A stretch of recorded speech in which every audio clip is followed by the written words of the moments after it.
Nous nous étions arrêtés sur cette idée que la parole est désormais pour le cinéma un fait acquis et irrévocable, dont il faut prendre son parti, et même prendre tous les partis possibles. D'ailleurs, on pourrait ajouter à ce fait du parlant tous les progrès, puisque c'est le mot convenu, que le cinéma a fait depuis pas mal d'années avec la couleur et l'écran large, le progrès tant dans les moyens techniques de prise de vue que dans celui des méthodes de tournage.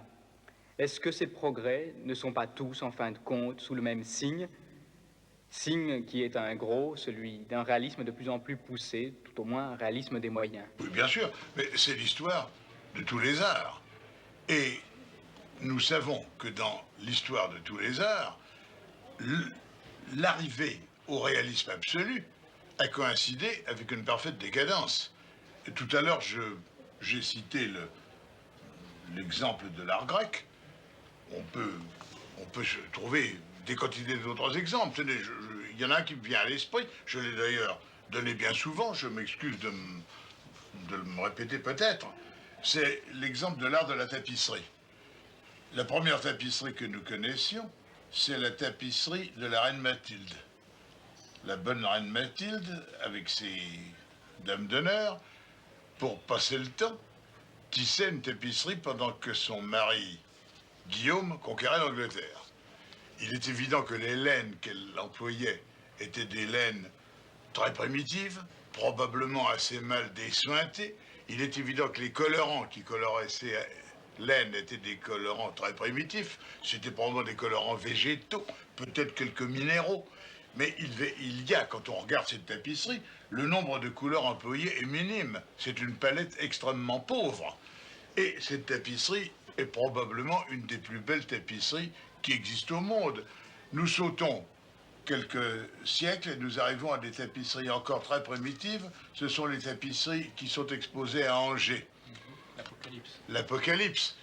Nous avons encore devant nous un monde merveilleux, non seulement dans le sens du rêve, mais dans le sens de la réalité. Les personnages qui nous sont exposés, là, sont des personnages, mais modernes. Nous les connaissons, nous rencontrons dans la rue tous les jours des gens qui ressemblent à ces saints, à ces rois, à ces reines, à tous ces gens, à ces damnés, à ces anges.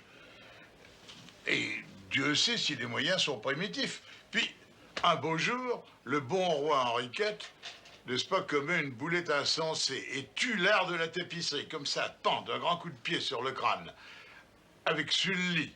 N'est-ce pas, ce qui me fait d'ailleurs douter, je me demande si les légendes ne sont pas souvent absolument fabriquées. Cette histoire de la bêtise faite par rapport à la tapisserie par Henri IV me fait douter de la véracité des légendes qui vendent tellement ce bon roi.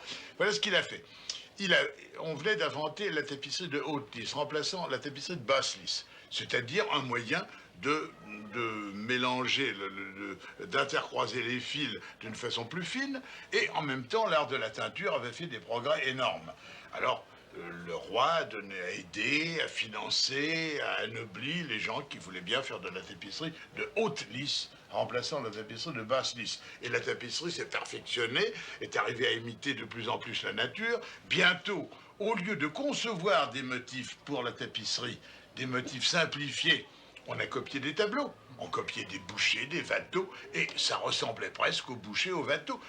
Aujourd'hui, on peut copier la nature avec des tapisseries. On arrive à rendre toutes les nuances. On a 10 sortes de verts. Les bleus du ciel passent de la pâleur d'un nuage au bleu foncé du beau temps, n'est-ce pas, avec toutes les nuances. Résultat, la tapisserie est finie.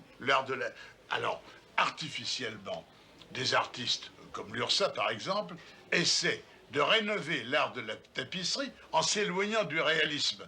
Mais hélas, il se passe une chose très grave, c'est que cette tentative est artificielle. Et ça ne nous donne tout de même pas la tapisserie de la reine Mathilde.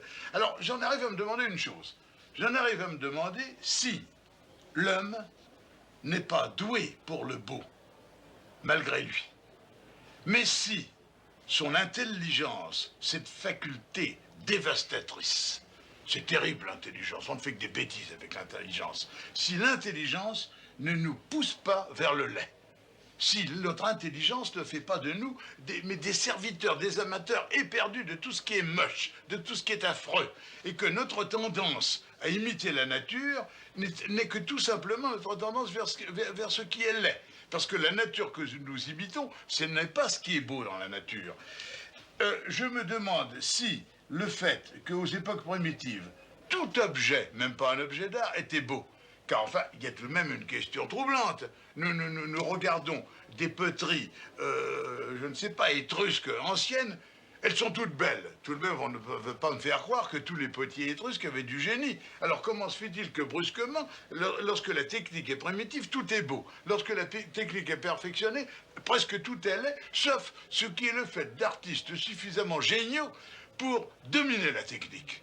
Alors, c'est tout de même une question assez troublante. Alors, je me demande en ce moment-ci, n'est-ce pas, si, puisque nous parlons de l'art du spectacle, c'est ça qui nous intéresse, je me demande si notre marche vers la technique n'est pas tout simplement l'annonciateur de la décadence complète. D'abord, écoutez, la perfection technique ne peut créer que l'ennui, puisque elle n'est que la reproduction de la nature. Admettez que nous arrivions au cinéma à donner l'impression parfaite d'une forêt. Nous aurons des arbres avec l'épaisseur de l'écorce, nous aurons des écrans encore plus grands, des écrans qui feront le tour du spectateur. Et nous serons vraiment au milieu de la forêt. Nous pourrons toucher les troncs d'arbres, nous respirerons l'odeur de la forêt.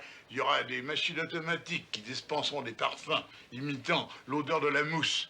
Alors, vous savez ce qui arrivera? Il arrivera qu'on prendra une Vespa et qu'on ira dans une vraie forêt, qu'on n'ira plus au cinéma. Pourquoi foutre voulez-vous aller s'embêter dans une salle de spectacle quand on peut avoir le vrai? Donc, l'imitation de la nature, n'est-ce pas, ne peut créer que la fin d'un art. Oui. C'est-à-dire que si, finalement, en poussant un peu trop loin cette façon de penser, on en arriverait à regretter le fait que la pellicule ait un grain de plus en plus fin. Non. Absolument.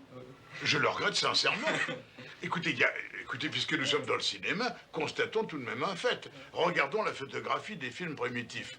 Regardons la photographie de l'attaque du train, le premier western américain. Et regardons la photographie des films de Max Linder. Mais c'est en général superbe. Il y a des contrastes insensés. Et moi, je regrette les perfectionnements.